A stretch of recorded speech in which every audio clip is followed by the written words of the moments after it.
Hello Mzansi, my name is Itumeleng Silepe and welcome to an inspiring episode of The Future, a show whereby we get to sit down and speak to Black entrepreneurs on how it started, how it is going, and what the future looks like. Today I'm in Rotterdam in Johannesburg to come and meet Leroy Mathole, who founded Touriso Travel. Now this company prides itself in reasonable pricing and uncompromised quality, trust me. Any traveler knows how important those two aspects are. Now, without wasting any time, let's go and sit down and meet this young man and talk all things tourism and entrepreneurship.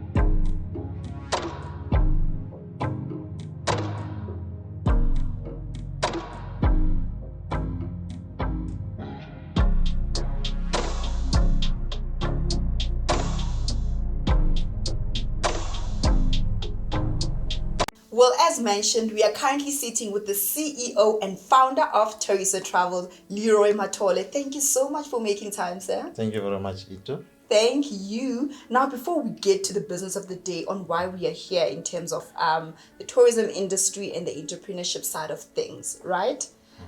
Please just tell us more about your upbringing. I grew up in Soweto. I was born and bred there. My first parents' house was in Pimville. Then after they getting married, they moved to Pretoria. But because, of course, they love Soweto, they came back to Soweto. Then they bought a house in Green Village. And yeah, I've been staying in Green Village for a very long time, since my childhood. Went to school, go with Soweto, Lenasia. Then after that, I went to Pretoria. That's whereby my parents started to say you need to go to a private school to learn something different, something unique. Then of course see what you come back with. Then of course I went to Pretoria. For me it was different there because the lifestyle of being exposed from a public school. Absolutely. Versus like if you used to be 14 at class versus now 17 in a class. Now everyone gets individual attention. You see, yeah. So for me it didn't I was not so comfortable in it because why? I was never exposed to such what can I say, such environment, because I've been to that thing already. There's 40 learners in the class. Even if you can be naughty, whatever, they won't see you. But Absolutely. Now, being 17 at class, you put much more attention because if you would do any mistake or your behavior is bad, you are spotted easily. So things went well. Of course, my academics also changed. I started to put, much more focus in my schoolwork. And, that's whereby I also developed a career, I would say, as becoming a soccer player. Wow. Things were extremely well, went good. I played for the school, the school's team, which was Meridian College.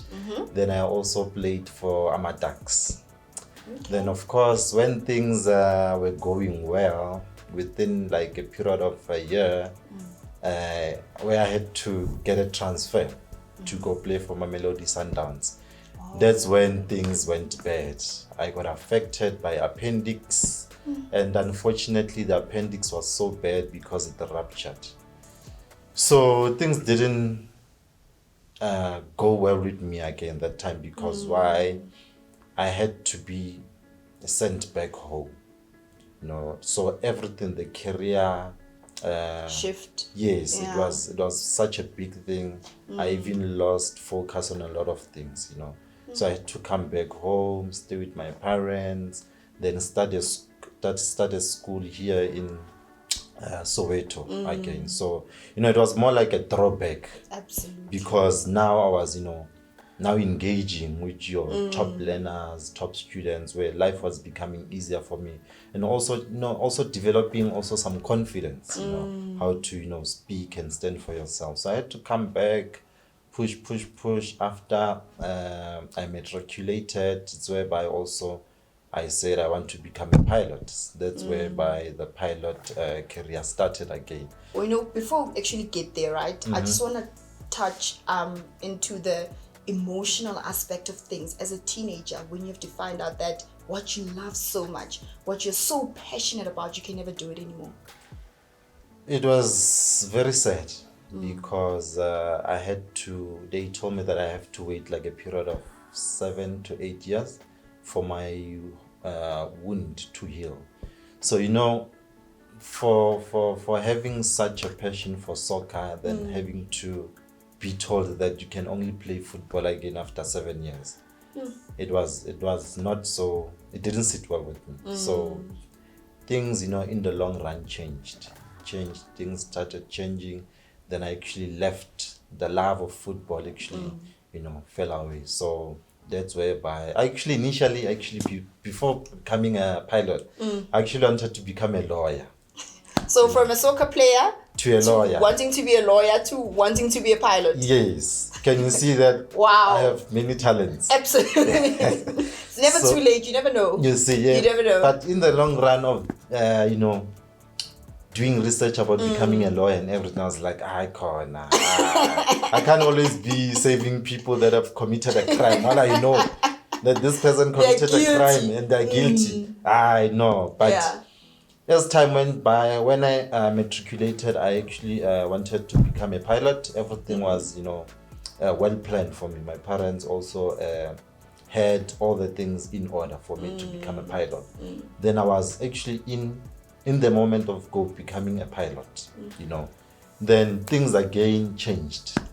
After matriculating, I was like, no, this is not for I'm not becoming a pilot. No. I'm leaving this thing. I want to go work. Yeah. Also, I think also you get impacted by also your environment that you're living in, the lifestyle. Your surroundings, yeah. Yes. So can you imagine that a pilot coming from Soweto? I was like, can't, because you become not brainwashed in a way, but you become so ignorant of the things that you can achieve, and come up with something great that comes from a township, but you end up saying, I would rather go study, or I would rather go work. So eventually after there, I went to go find a job. I worked in a retail store, pushed for like 3 to 4 months. Then after that, I got a permanent post. Then after like a year of working in that company, there's a guy that I met. Wait, because I know that's where we get into the traveling business, right? Okay, yeah. Well, at home, we're going on an ad break. When we come back, we talk all things tourism industry and entrepreneurship with Leroy Mathole. So do not go anywhere.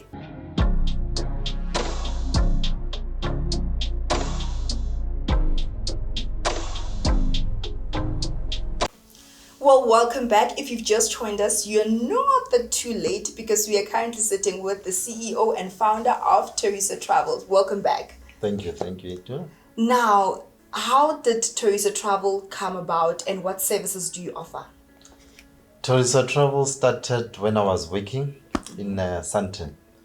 That's when I met a guy called Robert Ndlela. I saw him wearing like a golf shirt by Zulu Kingdom, tourism what. I was like, because that time I was in retail, and retail is all about sales. Yes. So manje sengifuna ukumshasha ngithi manje the shirt le manje uyigqokile kwenzakalani.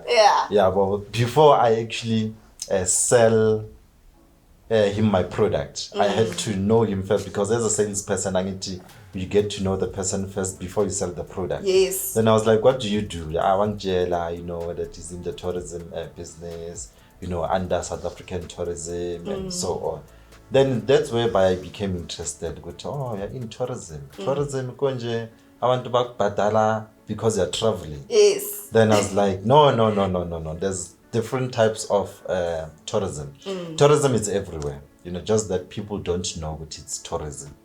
Like for you doing a hike, that's part of tourism. For you, like jogging in the morning, finding the hotspot, top destinations, that's tourism for you. So, that's where buyers like, no, you need to tell me more about your tourism.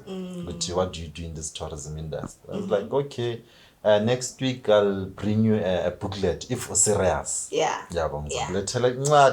We phone because there was a Zulu guy, Zulu man. I was like, I know.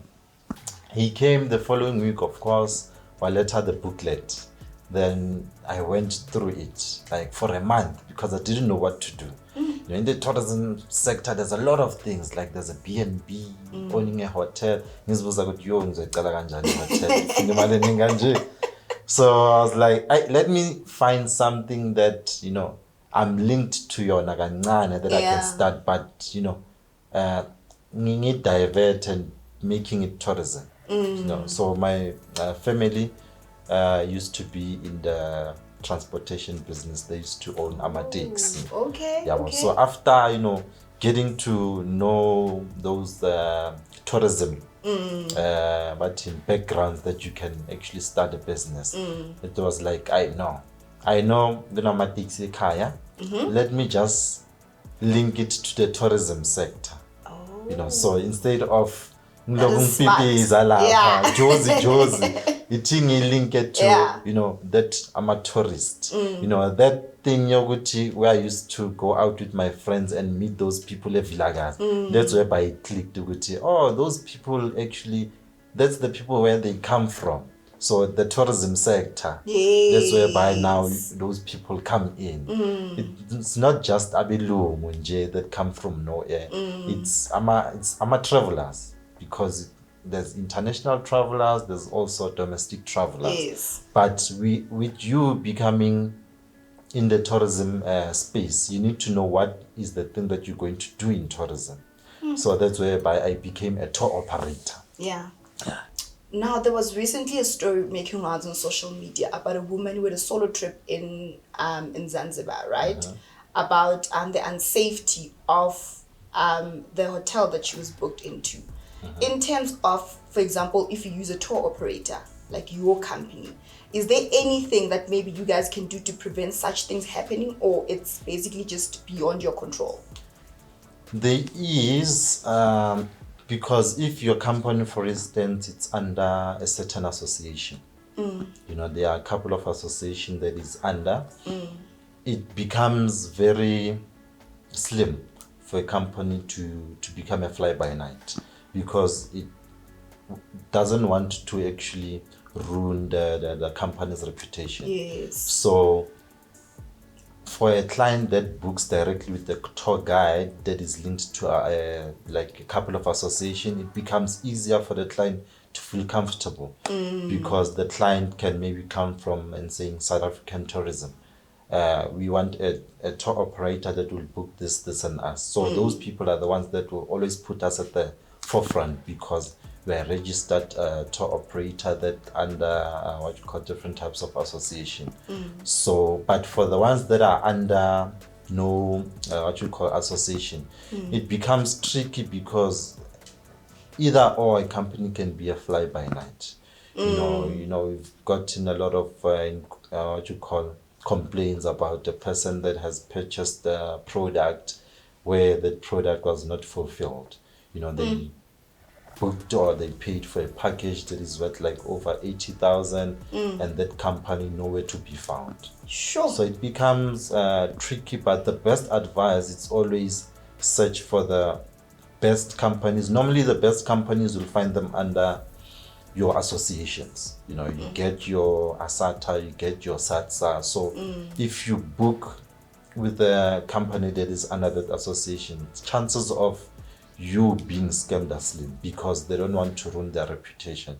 Wow. So Yeah.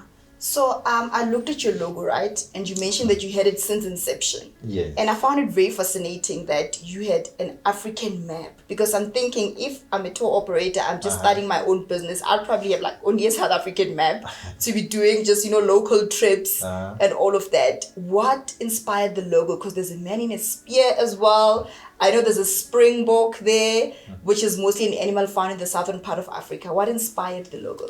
So the logo, it was just an imagination that I had. I wanted something more appealing and more eye-catching because, remember, I come from a background of was in sales and marketing. Yeah. So I know how to catch the attention of customers. So also coming to choosing colors, you need to choose the colors that people are always exposed to, your brighter colors.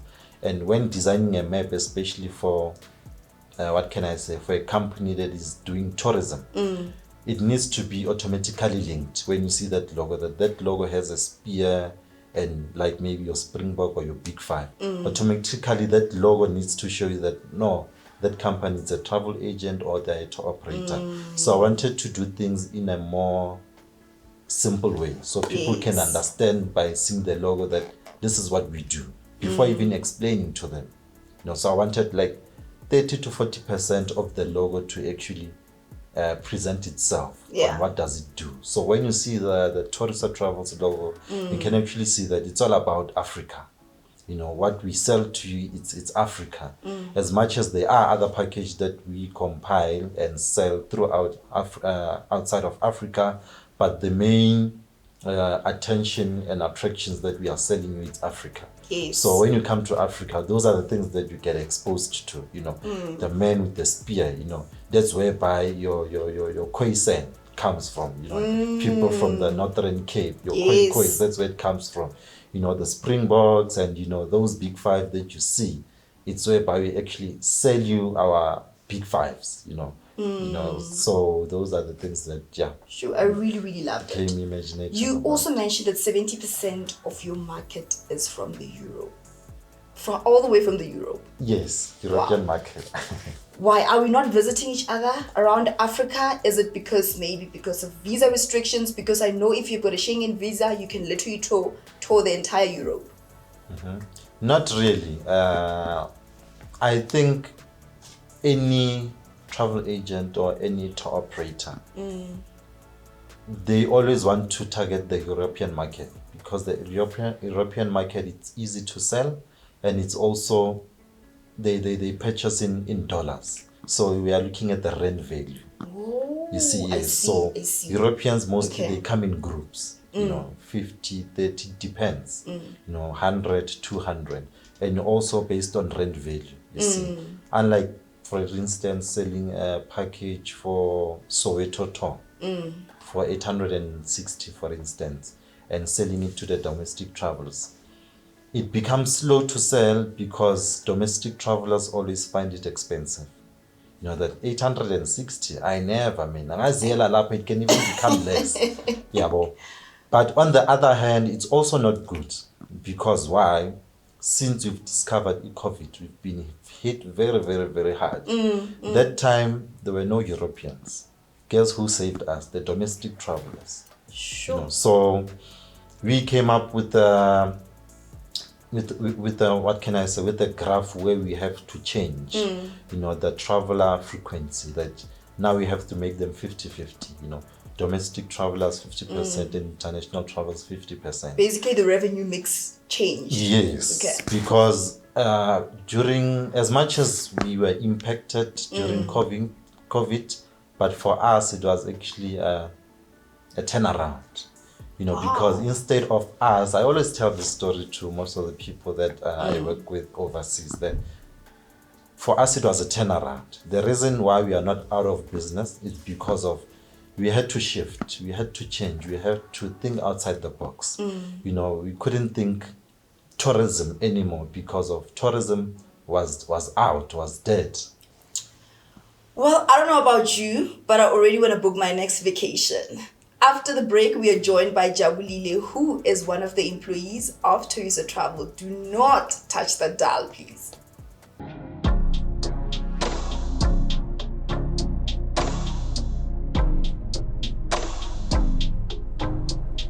Welcome back. I'm currently sitting down with one of the employees of Touriso Travel, and her name is Leroy Mathole. Thank you so much for making time, Leroy. Thank you. It's only a pleasure to join you today. Thank you. I want to ask, right? Yes. When did you start at Touriso Travel, and what is your role? So I started from inception, and my role is office manager. And that entails your day-to-day runnings of the business. Running and making sure that the staff is arriving on time, the staff is doing what they need to do, but more also to make sure that our clients are happy. And when I say that, I mean, you get a request from a client. I need to make sure that I receive that call, I note it down accordingly, but also make sure that we deliver ultimately. So if it means we need to put down a quotation for the client, I need to call around the different partners that we have to make sure that we get the best rates for our client. That is my job. Sure, you definitely go all out for your clients. Absolutely. Wow. So what would you say that you have learned from Mr. Leroy Mathole? I like that question because I've learned quite a lot. And most importantly, I've learned perseverance and agility.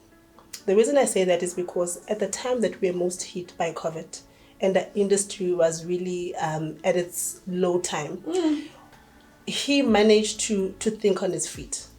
And when we thought our doors were going to close and we were worried about our next income, he said, guys, we are going to move. We are going to sustain ourselves. And he came up with different ideas. So we went and ventured outside of just travel. We went into the shuttle services industry just so we could make sure that we don't close our doors. And that is why I say I've learned perseverance and agility. Oh, wow, that's amazing. Yeah. I also see the passion in your eyes when we speak about the travel industry, right, in the background earlier on. Where does the passion stem from? It really comes from loving leisure and absolutely loving the soft life. I love the soft life. Of course we do. I love the soft life. Of course we do. And the soft life entails traveling, learning new cultures, putting yourself out there, but enjoying your life, most importantly. Exploring the God-given world. Absolutely. And that is also educational on its own, right?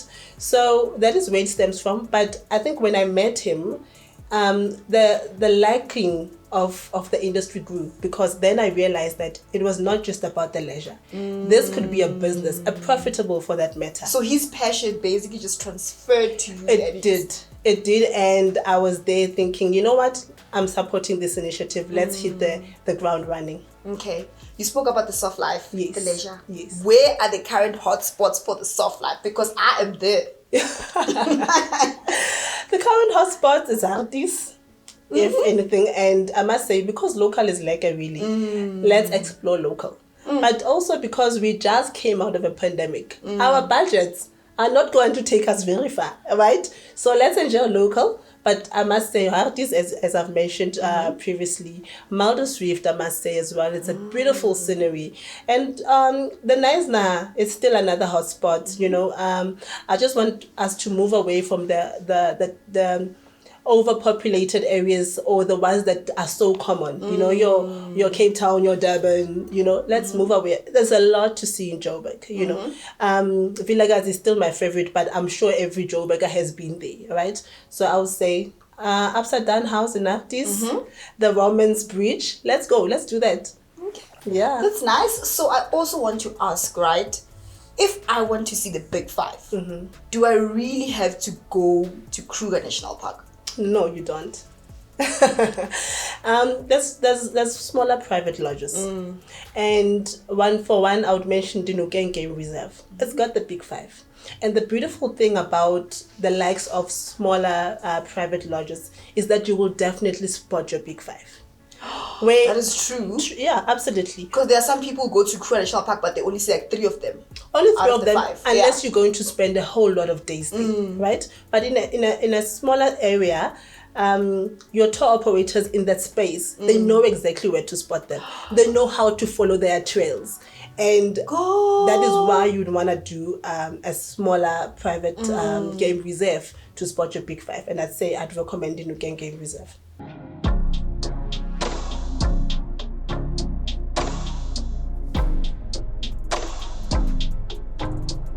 Now on the couch, Jabulile and I are joined by Leroy Mathole. Welcome back. Thank you. Now, if you guys didn't know, they are a couple and they are actually married, right? Yes. And you guys are building an empire. Absolutely. I'm loving it. Black couples doing it, right? Yeah. So how is it like running a business as a couple? I think I should ask you, Jabulile, about that. I mean, it's got its own highs and lows. And I'll start with the lows. The lows are that we are both just equally busy. There's never enough time. And I always say, because business is still at its peaking days, we just don't have time for our kids. So it's affecting the family life. And that's the unfortunate part of it. Same with the finances. If something is lacking in the office, I can't say, no, but we can't. Because I actually understand when he says we need to support the business. And because it comes out from both our pockets, it hits us hard. It does. And hence I'm saying those are the lows. But the highs are that we've got somebody to support you. Somebody that you are running the journey with who understands exactly where you are headed for. If somebody understands the vision, that's the most important thing. And we share the same vision. Definitely. Ooh, So that is why it works out because of that. Wow. Before I let you go, Leroy, any last words to the youth of South Africa? Any words of encouragement? The youth, I would say, never give up in life. No matter what happens, no matter what you go through, never ever give up. You should always push and always push harder. Even if things are not so good, they are bad, you don't have hope, you must always make sure that you go an extra mile, instead of you losing hope. Rather, maybe read about something or maybe, do something that will make you regain that hope. So when you come back by full force. Well, and for you, Jabulile, any last words of encouragement to our youth out there? Yes, I would say to the youth, if you want to get into any industry for that matter, whether it's you pursuing your career or you are pursuing business, get knowledge. Be knowledgeable about what you want to get into. Learn as much as you can. Learn the ropes. Learn the skills if necessary. It's very important. And not forgetting that what's also very important is to have skills and have passion for what you're doing. I would say people need to start where they are. Many times as the youth or anybody wanting to get into something, you want to have enormous amounts of capital. You don't need that. Start where you are so that you don't lose the momentum. It's either now or never. Sure. Thank you guys for joining us. I wish you guys nothing but the best with the future endeavors. Thank you so much. Well, then, if you're not booking that short left South Africa, I honestly don't know what you're doing. But what stood out for me in today's interview is how Leroy took lemons and made lemonade, literally, when he could not pursue his career of being a soccer player. He ventured into the tourism industry, and today he is thriving. And you know what? We mean it, actually, when we say that the future of Black people, it's not black, but it's bright. Thank you for joining us this week. My name is Itumeleng Slepe, and goodbye.